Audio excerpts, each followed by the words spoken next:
If you ever want to change your email address on Ubisoft, let me walk you through the step to do that. Go ahead and log into your Ubisoft account, then click your account on the upper right, then click on Account Management. Now, you'll be taken over to your account management. If it's showing a different language, go ahead and scroll down and switch that on the lower right hand side, and you can choose a language of your choice. Now, scroll back up and you'll find account information either on the welcome page here or you can find it on the left hand side, whichever one you choose. Go ahead and click on that, and now you will have your private information.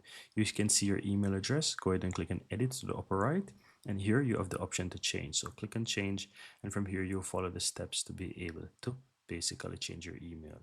Once you go ahead and click on send, you just need to go ahead and send a confirmation to your email. This is to confirm your ownership. You'll receive a verification code, and of course you'll enter that verification code here. So I'm going to just quickly open up the email address here and find that verification code that was sent by Ubisoft here.